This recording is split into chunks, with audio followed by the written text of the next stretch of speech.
Stock market fall, stock market heavy down fall, bank Nifty fall. చూడండి sir, Indian stock మార్కెట్లో ఏం జరుగుతుంది? బల్లూకం పచ్చి రక్తం తాగుతుందా? సో ఆ విషయాల గురించి చూద్దాం. సో చూడండి సార్, బ్యాంక్ నిఫ్టీ గురించి అంటే వీడియోలోకి వెళ్ళే ముందు సో మన మన మిరాకిల్ సబ్స్క్రైబర్స్, కొంతమంది చాణక్య సబ్స్క్రైబర్స్ అంటే మన ప్రైమరీ ఛానల్లో అందరూ సబ్స్క్రైబ్ చేసే ఉంటారు కదా. దాంట్లో ఏంటంటే ప్రమాదంలో బ్యాంక్ నిఫ్టీ అనే పాయింట్ ఆఫ్ వ్యూలో చెప్పి లాస్ట్ నైట్ మనం ఒక నెంబర్ చెప్పాము.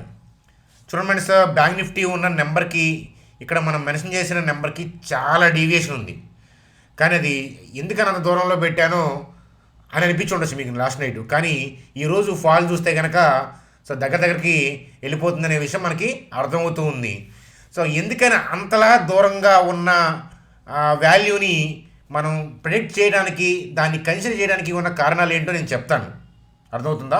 సో ఈ వీడియోలో చెప్తాను. అయితే ఏంటంటే ఈరోజు బ్యాంక్ నిఫ్టీలో అంతలా పడిపోవడానికి కారణాలు ఏంటని మీరు అనుకుంటున్నారు? కామెంట్ సెక్షన్లో కామెంట్ చేయండి ఫస్ట్. అట్లాగే ఏంటంటే సో మన నిఫ్టీ సో మనకి లోయర్ లెవెల్లో ఏంటంటే షార్ట్ కవరింగ్ ర్యాలీ వచ్చింది టీసీఎస్ వల్ల, అది అందరికీ తెలిసిందే. అది కాకుండా మీకు ఏదైనా ఎక్స్టర్నల్ పాయింట్స్ ఏమన్నా వాటి వల్ల బ్యాంక్ నిఫ్టీ పడటం, నిఫ్టీ రికవర్ అయింది అనేది ఉందా? మీరు ఒక నెగిటివ్ చెప్తే ఏంటంటే బ్యాంక్ నిఫ్టీ పాయింట్ ఆఫ్ వ్యూలో చెప్తే అది నిఫ్టీకి కూడా అప్లై అవ్వాలి, ఎక్సెప్ట్ టీసీఎస్ కదా. కాబట్టి ఆ న్యూస్ అప్డేట్స్ వేటి వల్ల పడ్డాయని మీరు అనుకుంటున్నారో కామెంట్ సెక్షన్లో కామెంట్ చేయండి.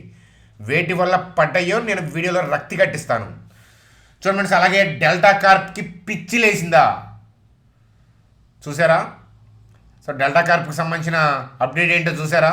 చెప్తాను. సో డెల్టా కార్ప్ ఎప్పుడు కూడా మనం డిస్కస్ చేస్తూ ఉన్నాం కదా. సో చూడండి friends, Tata LXi, Tata tech, వీటికి సంబంధించిన స్టడీ లెవెల్స్ ఏంటి? సో డిప్ అవుతూ ఉన్నాయి కదా. సో టాటా టెక్ అయితే హైయర్ లెవెల్ నుంచి 40% డిక్లైన్ అయినట్లుంది. టాటా ఎల్ఎక్స్ఐ కూడా టాప్ లెవెల్ నుంచి బాగా డిస్కౌంట్ అయ్యి నడుస్తూ ఉన్నాయి అన్నమాట. మరి ఇన్వెస్ట్మెంట్ స్టడీ పాయింట్ ఆఫ్ వ్యూలో ఈ రెండు స్టాక్స్ యొక్క స్టడీ లెవెల్స్, ఎడ్యుకేషనల్ డిస్కషన్ అట్లాంటివి ఈ వీడియోలో డిస్కస్ చేద్దాం. చూడండి, అలాగే బజాజ్ ఫినాన్స్, అలాగే Jio finance, Bajaj housing finance, so వీటికి సంబంధించిన లెవెల్స్ డిస్కస్ చేద్దాం. టీసీఎస్ Q3 అప్డేట్ అనేది మనం ఆల్రెడీ నేను డిస్కస్ చేసుకున్నాం. మరి ఆ టీసీఎస్కి సంబంధించిన లెవెల్స్ కూడా డిస్కస్ చేద్దాం. బ్యాంక్ నిఫ్టీ మనం వేసిన రెడ్ నెంబర్ ఏంటి? అంతలా బ్యాంక్ నిఫ్టీలోనే ఫోకస్ చేసి, ఇన్ జనరల్గా నేను నిఫ్టీని ఫోకస్ చేసి చెప్తాను, కానీ బ్యాంక్ నిఫ్టీని అంతలా ఫోకస్ చేసి చెప్పడానికి స్పెషల్ రీజన్ ఉంది. సో అదేంటో నేను చెప్తానమాట. కాబట్టి సో వీడియోలోకి వెళ్ళే ముందే నేను చెప్తున్నాను. సో వీడియో మొత్తం చూసే ఉద్దేశం ఉందంటే రండి, లేకపోతే ఇక్కడ అన్సబ్స్క్రైబ్ చేయండి. సబ్స్క్రైబ్ చేయకపోతే చేయబాకండి. ఎందుకని అలా చెప్తున్నానంటే ఇప్పుడు రీల్స్ చూస్తున్నాం, మనం ఈ ఏజ్లో ఉన్నాం. కాకపోతే ఏంటంటే వీడియో మొత్తం చూస్తేనే దాని ఇంపార్టెన్స్ అనేది మీకు తెలుస్తుంది. కాబట్టి మన ఛానల్ వీడియోని లైక్ చేయడం మన జన్మ హక్కు. కాబట్టి ఈ వీడియోని లైక్ చేయండి. కొత్త వాళ్ళకి నేను సబ్స్క్రైబ్ చేయమని నేను చెప్పను. ఒక 3-4 వీడియోస్ చూస్తే కనుక ఆటోమేటిక్గా నచ్చి సబ్స్క్రైబ్ చేసి తీరతారంతే. చూడండి ఫ్రెండ్స్, మనకి స్క్రీన్ మీద ఏంటంటే నిఫ్టీ యొక్క డే చార్ట్ తీసుకున్నాము. సో నిఫ్టీ యొక్క డే చార్ట్ అంటే ఒక్కొక్క క్యాండిల్ అనేది 1 డేని రిప్రజెంట్ చేస్తుంది. సో మనందరికీ తెలిసిన విషయం ఏంటంటే యూఎస్ మార్కెట్లో కూడా broader view of the stock market down, అంటే overall direction of the US market down. 1 day up and down అనేవి సహజం, కానీ ఓవరాల్గా డౌన్ ట్రెండ్ అనేది మనం డిస్కస్ చేసుకున్నాము. అట్లాగే నిఫ్టీ పాయింట్ ఆఫ్ వ్యూలో కూడా డౌన్ ట్రెండ్ లైన్ అని మాట్లాడుకున్నాం. చూసారా, డౌన్ ట్రెండ్ లైన్ డ్రా చేసాము. అలాగే డౌన్కి పడుతూ ఉంది, మధ్యలో వచ్చిన ర్యాలీ అనేది షార్ట్ కవరింగ్ ర్యాలీ అని చెప్పి మనం డిస్కస్ చేసాము. ఈ క్యాండిల్ పడ్డప్పుడు కూడా ఏంటంటే చాలామంది బుల్లిష్ వెళ్తానంటే మీరు బ్రాడ్ వ్యూ డౌన్ అంటున్నారని చెప్పి గొడవ చేశారు. కానీ ఆ తర్వాత ఏం జరిగిందో మీరు చూశారు కదా, అదనమాట. చూడండి, most of the people argue చేసినప్పుడు, మోస్ట్ ఆఫ్ ది పీపుల్ బుల్లిష్కి వెళ్ళినప్పుడు ఆ తర్వాత రోజే మోస్ట్ ఆఫ్ ది టైమ్స్ పడిపోవడానికి కారణం ఉంది. అదేంటంటే సింపుల్, మనకి పెరుగుతుందని రీటైల్ పీపుల్ కనిపించినప్పుడు ఏంటంటే ఎక్కువ మంది బై మోడ్లోకి వస్తారు. సో అప్పటిదాకా వాళ్ళు రారు.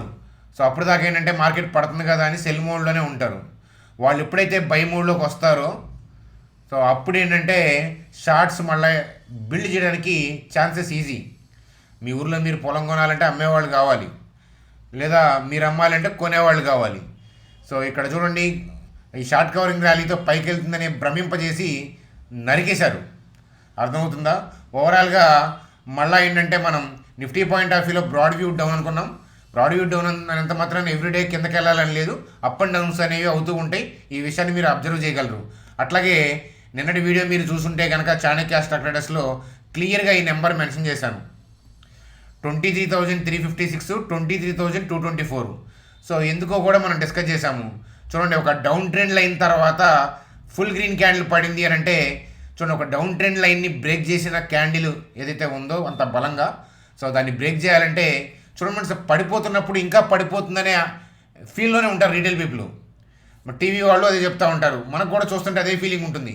కానీ సప్లై మార్కెట్లో ఉన్నప్పుడు ఆ సప్లైని అంటే ఆ సెల్ ఆర్డర్స్ని బీట్ చేసేలాగా డిమాండ్ క్రియేట్ చేయడం అంటే చాలా బలంగా, అంటే ఏనుగు పాదాలు పిడుగు లాంటి అడుగులు అట్లాంటివి వేస్తే తప్ప నార్మల్ రీటైల్ పీపుల్ వల్ల కాదు మార్కెట్ని మూవ్ చేయడం. కాబట్టి సో ఎట్లాగైతే కంటిన్యూగా డౌన్ ట్రెండ్ని సో ఆ ఛానల్ని బ్రేక్ చేసి సో పైకి తీసుకెళ్ళగిన సత్తా ఎవరికి ఉంటుందంటే ఎఫ్ఐడిఐ ఎవరన్నా కానీ ఇన్స్టిట్యూషన్ ప్లేయర్కి ఉంటుంది.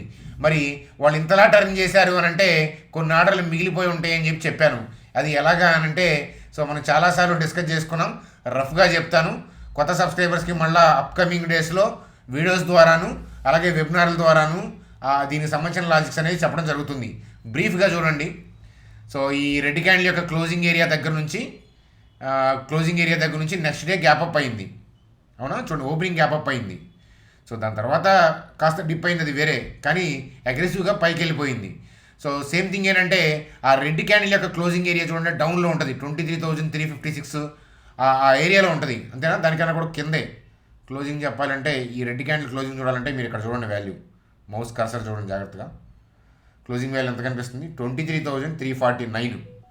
సో అట్లాగే ఈ గ్రీన్ క్యాండిల్ యొక్క లో చూడండి ఎంత, చూడండి ఇక్కడ కనిపిస్తుంది చూడండి, గ్రీన్ క్యాండిల్ యొక్క లో ఎంత? 23,359.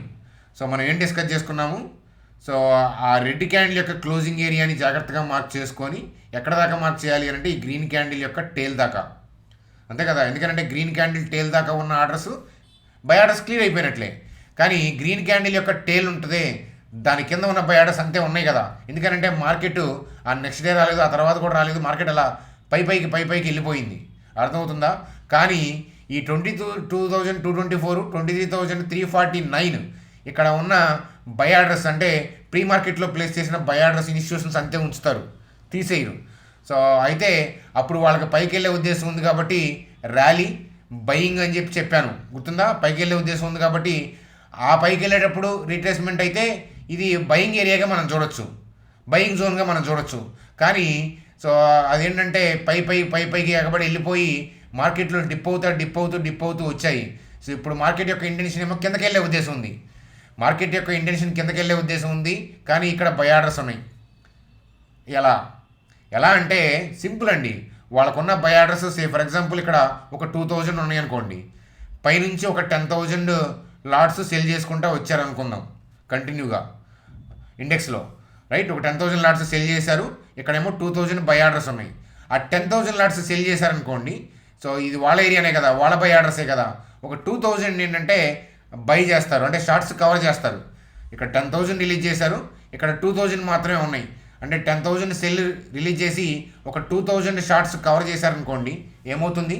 వాళ్ళకి ఒక 2,000 క్వాంటిటీకి సంబంధించి ప్రాఫిట్ వస్తుంది, అదనమాట. అందుకని వాళ్ళ ఏరియాలోనే వాళ్ళు షార్ట్స్ కవర్ చేసే ప్రయత్నం అనేది ఖచ్చితంగా చేస్తారు. సో అదే జరిగింది. ఈ లెవెల్ నేను ఇవాళ డ్రా చేసింది కాదు, మీకు లాస్ట్ వీక్లో అట్లీస్ట్ 2 వీడియోస్లో అన్నా, I'm not saying each and every video, at least 2 వీడియోస్లో అన్నా మనం ఈ లెవెల్ గురించి మాట్లాడాము. షార్ట్ కవరింగ్ వచ్చిందా లేదా మీరే చూసారు ఇంట్రాడే పాయింట్ ఆఫ్ వ్యూలో. సో ఒక టైంలో అయితే హై దాకా కూడా వెళ్ళిపోయింది. సో కానీ షార్ట్ కవరింగ్ ర్యాలీ వచ్చి హైకి వెళ్ళిపోయి పైనుంచి సెల్ ఆఫ్ జరుగుతుందా? అంటే ఏంటి? వాళ్ళకి 10,000 లాట్స్ ఉంటే ఒక 2,000 లాట్స్ని కవర్ చేసుకొని ఆ బౌన్స్ వస్తుంది కదా, ఆ బౌన్సింగ్ ర్యాలీలో ఏంటంటే హైయర్ లెవెల్లో మళ్ళీ వాళ్ళు సెల్ ఆఫ్ చేస్తారు, అదనమాట. సో నేను చాలాసార్లు మనం డిస్కస్ చేసుకున్నాము, మార్కెట్ 23,500 దాటితే పాజిటివ్, లేకపోతే మూవింగ్ యావరేజ్ క్రాస్ ఓవర్ జరగాలి, 23,000 లేదా 24,000 దాటాలి, 23,700 దగ్గర కాల్ ఓఏ ఎక్కువ ఉంది, ఓపెన్ ఇంట్రెస్ట్, అలాగే పుట్కాల్ రేషియోని బట్టి ఇట్లా ఉంది, ఇలాంటి డేటాని బట్టి అసెస్ చేయడానికి ట్రై చేసామండి బిగినింగ్ డేస్లో, నా గురించి నేను చెప్తున్నాను. కానీ లేటర్ పీరియడ్ ఆఫ్ టైంలో ఏంటంటే సో ఆ డేటా వల్ల మనకు ఉపయోగం ఉండదు. అలాగే ఏంటంటే ఒకవేళ 23,700 దాటితేనే పాజిటివ్, 23,750, 23,800, 23,600 ఇట్లా మీకు ఒక నెంబర్ చెప్పి రౌండ్ నెంబర్ లక్రేటివ్గా ఉన్నది, దాన్ని దాటితేనే లక్రేటివ్గా ఉన్నది కానీ పీపుల్ రెసిస్టెన్స్ అనుకునేదాన్ని, కానీ దాన్ని దాటితేనే పాజిటివ్ అంటే దాటేదాకా చూస్తారు అన్నం పెడతారేమో అని. అది దాటి మళ్ళీ మీ స్టాప్ లాస్ హిట్ చేసిద్ది. సరే కింద పడింది కదా అంటేనేమో మళ్ళీ మీకు ఏదో లో కావాలి, ఆ లో కట్ అవ్వాలి. సంథింగ్ 23,000 ఏదో పెట్టుకొని ఉంటారు, 23,000 కట్ అయితేనే నెగిటివ్కి వెళ్తారనమాట. 23,000 కట్ అయ్యి కాసేపు ఉండిద్ది, లేదా ఒక రోజు కింద క్లోజ్ అవుద్ది. నెక్స్ట్ రోజు ఏంటంటే ఓపెనింగ్ 23,000 కిందే ఓపెన్ అవుద్ది, కానీ మార్కెట్ వచ్చేటప్పుడు క్లోజింగ్ వచ్చేటప్పటికి దడలని పైకి వచ్చేస్తుంది. ఎప్పుడు చూడలేదా మీరు? చూసే ఉంటారు. కాబట్టి అట్లాంటి థింగ్స్ ఇనీషియల్ డేస్లో నేను చూసేవాడిని. కానీ లేటర్ అని ఏంటంటే సో వాళ్ళు ఒక కంటిన్యూగా సెల్ ఆఫ్ చేస్తారు. షార్ట్స్ కవర్ చేసినా కంటిన్యూగా ఉంటుంది, మళ్ళీ సెల్ ఆఫ్ చేసినా కంటిన్యూగానే ఉంటుంది. వాళ్ళ ఇంటెన్షన్ ఏంటి, బ్రాడ్ పిక్చర్ ఏంటి, మార్కెట్ ఎటు పోవాలని వాళ్ళు కోరుకుంటున్నారు, అది చూడండి అని చెప్పాను. ఇప్పటిదాకా నేను చెప్పింది బిగినర్స్కి అర్థం కాకపోవచ్చు, కానీ నేను ఇప్పటిదాకా చెప్పింది అర్థమై సబ్స్క్రైబ్ చేసి ఉంటే కనుక మీరు జన్మలో మన ఛానల్ వదలరు. అర్థమవుతుందా? కాకపోతే అంత ఈజీగా మీకు అర్థమవుతుందని నేను అనుకోను. అర్థమవుతుందా? మీకు అర్థం కాదని నేను అర్థం చేసుకోగలను. కాబట్టి మీరు అర్థం చేసుకోవడానికి ట్రై చేయండి. ఇట్లాంటి కాన్సెప్ట్లు వీడియోల్లో చెప్తే మనకేంటంటే మీరు ఏ నాలెడ్జ్లో ఉన్నారో, బిగినర్లో ఉన్నారో, ఎక్స్పీరియన్స్లో ఉన్నారో దాన్ని చూడకుండా మనం చెప్పలేం కదా, రకరకాల పీపుల్ ఉంటారు. కాబట్టి అప్పుడప్పుడు మనం వెబినార్లు కండక్ట్ చేస్తూ ఉన్నాం అనమాట. ఆ వెబినార్లు మీకు పంపించినప్పుడు లింకు ఫ్రీ టెలిగ్రామ్ గ్రూప్లోనే అవి అటెండ్ అవుతూ ఉండండి అని చెప్తాను, సండే జరిగే వెబినార్లు. సో అదనమాట కదా. ఈ షార్ట్ కవరింగ్ ర్యాలీ ఫర్దర్గా వస్తుందా నెక్స్ట్ వీక్, ఏంటి కథ అనేది నెక్స్ట్ మనం సండే మాట్లాడుకుందాం.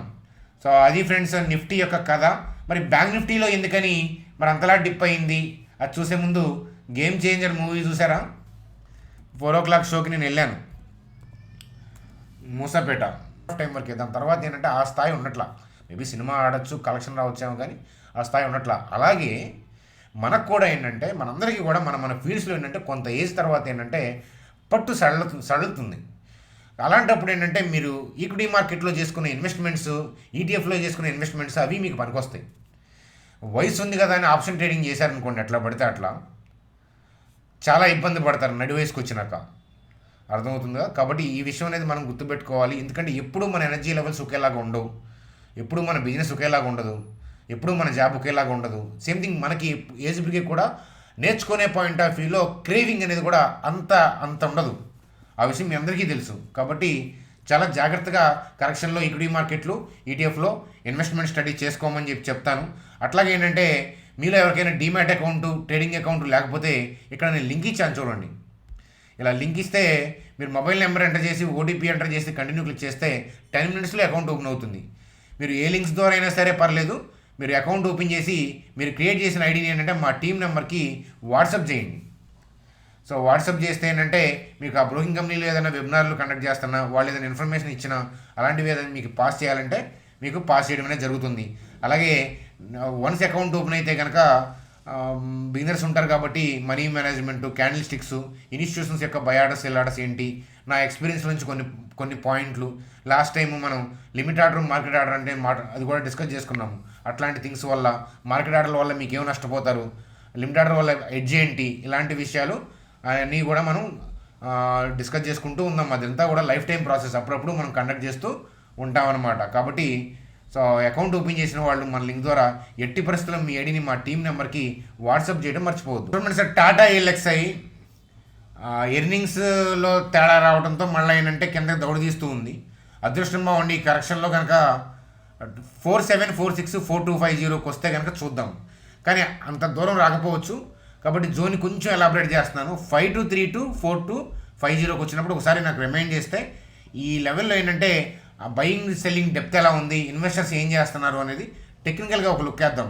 ఫండమెంటల్గా మంచి కంపెనీ టాటా ఎల్ఎక్స్ఐ గురించి నేను కొత్తగా మీకు చెప్పాల్సిన అవసరం అయితే లేదు కదా, అదనమాట. మనం చూడండి సార్, అలాగే టాటా టెక్ చూడండి సార్, టాటా టెక్ చూడండి, ఐపీఓలోకి వచ్చిన కంపెనీలతో జాగ్రత్త అని చాలాసార్లు చెప్పాను. మీకు లిస్టింగ్ గెయిన్స్ పాయింట్ ఆఫ్ వ్యూలో క్రేజ్ ఉంటే ఓకే, కానీ దాని తర్వాత కొన్ని కంపెనీలు ఏమవుతాయి అని అంటే కనుమరుగైపోతూ ఉంటాయి. ఒక 3 years దాకా ఏంటంటే చాలా లోయర్ లెవెల్కి వెళ్ళిపోతాయి. మనమేమో ఐపీఓలో వచ్చినప్పుడు ఇంకా గెయిన్ వచ్చింది కదా, అదే రికవర్ అవుతుందని కూర్చుంటాం. కాబట్టి ఏంటంటే స్టాక్స్ ఒకసారి మీరు ఈక్విటీ ఇన్వెస్టర్ అవుదాం అనుకున్నప్పుడు వాల్యుయేషన్స్ చూడటం అనేది చాలా చాలా ఇంపార్టెంట్గా నేను చెప్తానమాట. సో టాటా టెక్కి సంబంధించిన లెవెల్స్ ఏంటంటే రన్నింగ్లో చూడాల్సి వస్తుందన్నమాట. ఎందుకనంటే మనకి రీసెంట్ లోస్ అన్నీ కూడా బ్రేక్ అయిపోయాయి. ఈ స్టాక్ మార్కెట్లో ఎన్నో సంవత్సరాల నుంచి ఉంటే కనుక చూసేవాళ్ళం, కానీ కొద్ది టైం పీరియడ్ నుంచి ఉంది కాబట్టి రన్నింగ్లో చూడాల్సి వస్తుంది ఎక్కడ బయర్ యాక్టివేట్ అవుతారని. కాబట్టి రన్నింగ్లో చూసుకుంటూ టాటా టెక్నాలజీకి సంబంధించిన ఏదైనా బౌన్స్ వస్తుంది అని నాకు అనిపిస్తే కనుక మీకు అప్డేట్ చేసే ప్రయత్నం అయితే చేస్తాను అంతే. చూడండి, అలాగే టీసీఎస్కి సంబంధించి Q3 అప్డేట్స్ ఏంటంటే ఎలా వచ్చినాయి అంటే డీసెంట్గా వచ్చాయి. ఇయర్ పాయింట్ ఆఫ్ వ్యూలో గ్రోత్ ఉంది. జనరల్గా Q3 అంటేనే ఐటీ ప్యాక్కి వీక్ క్వార్టర్ అది.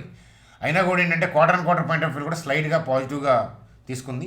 అలాగే టీసీఎస్లో మన ఇప్పుడు బయింగ్ జరగడానికి కారణం ఏంటి అని అంటే వాళ్ళు ఇచ్చిన గైడ్లైన్స్లో మంచిగా ఇచ్చారు.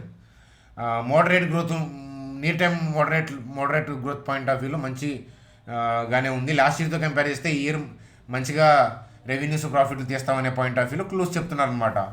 దానివల్ల ఏంటంటే నోమ్రా వాళ్ళు ఇలా చెప్పడం, టీసీఎస్ ఇలా జరగడం వల్ల ఏంటంటే చూడండి వాళ్ళు ఏం మెయింటైన్ న్యూట్రల్ అని చెప్పి టార్గెట్ ప్రైస్ని 4020 కాస్త వీళ్ళు తగ్గించారు.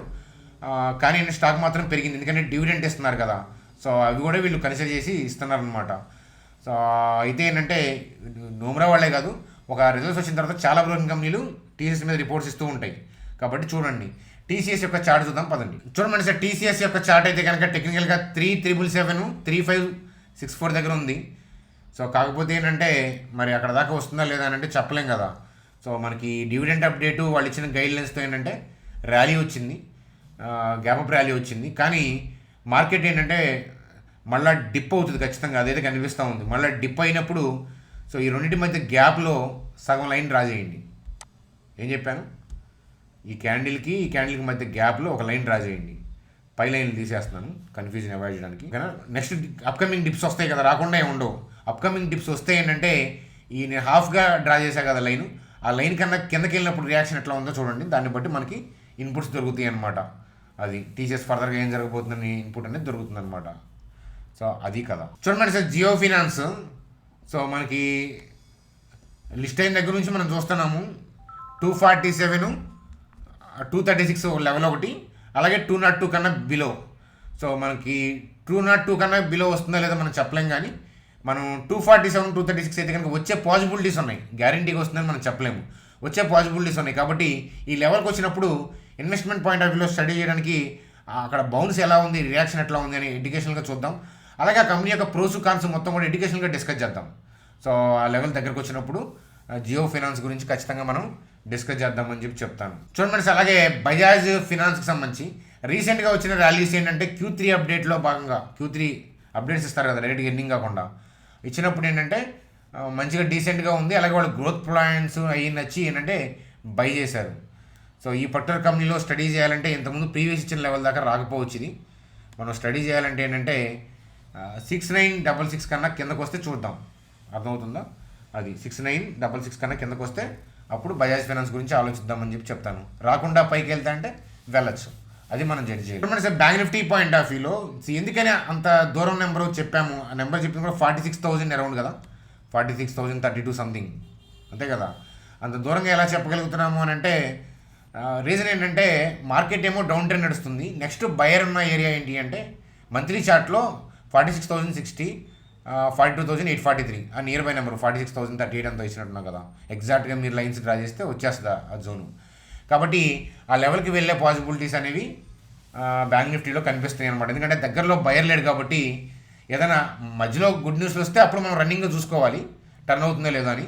అన్లెస్ అంటిల్ ఏంటంటే మరి ఈ జోన్ని టచ్ చేసే అవకాశాలు ఉన్నాయేమో అని చెప్పాను.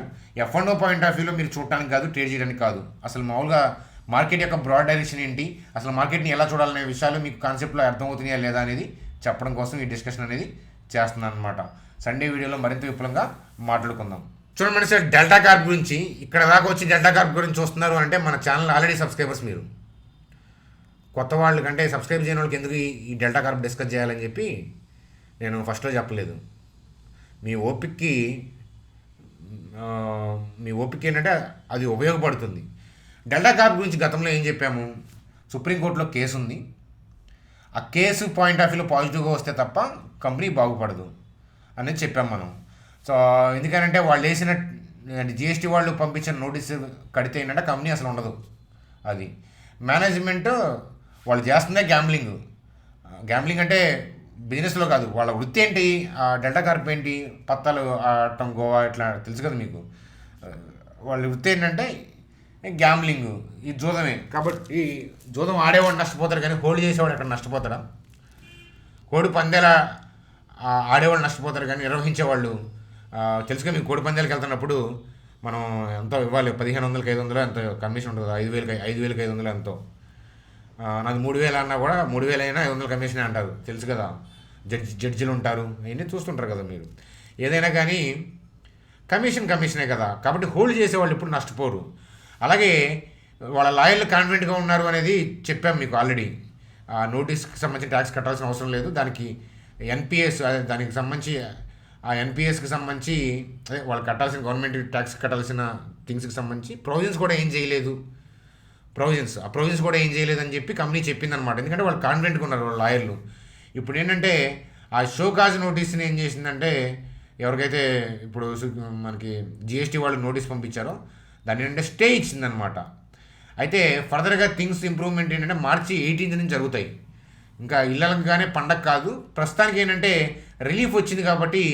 సో దానివల్ల ఏంటంటే డెల్టా కార్ప్ ర్యాలీ అయింది. సో మనం అందరం ఏమనుకుంటామంటే నిఫ్టీ పెరుగుతుంది, ఈ స్టాక్ పడిపోవట్లేదు, నిఫ్టీ పెరుగుతుంది, ఈ స్టాక్ పడిపోవట్లేదు, పెరుగుతుంది, ఇట్లా ఇది మంచిది కాదు చెడ్డది కాదు అనుకుంటాం. కానీ యాక్చువల్గా ఏంటంటే ఇండివిజువల్ స్టాక్స్లో వాటికి సంబంధించిన బిజినెస్ అప్డేట్స్లో దమ్మున్న అప్డేట్స్ వస్తే అవి ఏం ఆగవు. మీ అందరికీ తెలిసిన ఎగ్జాంపుల్ ఇది వాళ్ళ ఎగ్జాంపుల్ అనమాట. అది కాకపోతే నిఫ్టీ పడుతున్నప్పుడు ఇంకా బాగా డిప్ అవ్వచ్చేమో తోడు దొంగ, కానీ వాటి ఇష్యూస్ క్లియర్ చేసుకొని ర్యాలీ అయ్యేటప్పుడు కూడా ఏంటంటే భయంకరమైన ర్యాలీస్ వస్తాయి. మీరు ఒక స్టాక్లో ఇన్వెస్ట్మెంట్ చేసుకుంటే ఒక 5 years పాయింట్ ఆఫ్ వ్యూలో, నిఫ్టీ పాయింట్ ఆఫ్ వ్యూలో చాలా డిప్స్ రావచ్చు, అప్స్ రావచ్చు, ఎన్నెన్నో జరగచ్చు. కానీ ఆ స్టాక్ కన్సిస్టెంట్గా రెవెన్యూ ఇస్తుంది అనుకోండి, ఆ కంపెనీ లాభాలు ఇచ్చేస్తుంది. కాకపోతే నిఫ్టీ బాగున్నప్పుడు ఏంటంటే కాస్త దానికి ఇంకా షైనింగ్ ఎక్కువ ఉంటుంది, టఫ్లాన్ కోటింగ్, అర్థమవుతుందా? అది ఇలా నార్మల్గా ఉన్నప్పుడు ఏంటంటే నార్మల్ షైనింగ్ ఉంటుందన్నమాట. సో అదనమాట కదా. ఇక డెల్టా కార్ప్కి సంబంధించి కాస్త రిలీఫ్ వచ్చిందని చెప్తా, కానీ ఇష్యూ నుంచి ఇంకా బయటపడలేదు. ఆ విషయం గుర్తుపెట్టుకోండి.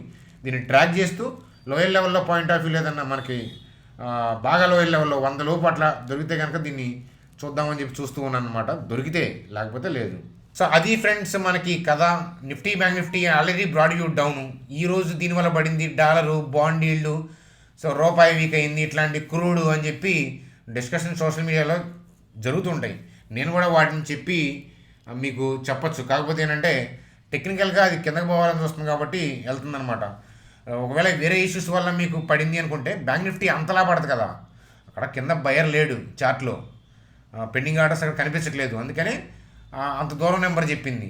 చూడండి, సో నేనే వ్యక్తిగతంగా F&O చేయను, వీటిని పట్టుకొని మీరు F&O చేశారంటే ఇబ్బంది పడతారనమాట. వీటిని బట్టి కాదు, మీరు వేటినైనా పట్టుకోండి, F&O పాయింట్ ఆఫ్ వ్యూలో వెళ్ళండి, ఏటినైనా పట్టుకోండి, మీకు ఎంత నమ్మకం ఉంటే అంత నమ్మకం. అర్థమవుతుందా? సో కాబట్టి చాలా జాగ్రత్తగా ఉండాలి ఇలాంటి మార్కెట్లో అని చెప్పి మరొకసారి చెప్తాను. నేను ఇప్పుడు వ్యక్తిగతంగా నేనే F&O చేయట్లేదు, చేసేటప్పుడు మీకు చెప్తానని చెప్తాను. చేసేటప్పుడు నేను చేస్తున్నానని చెప్తాను, అంతేగాని ఏం చేయాలో నేను చెప్పను. ఎడ్యుకేషన్ గైడెన్స్ మాత్రమే ఉంటుంది.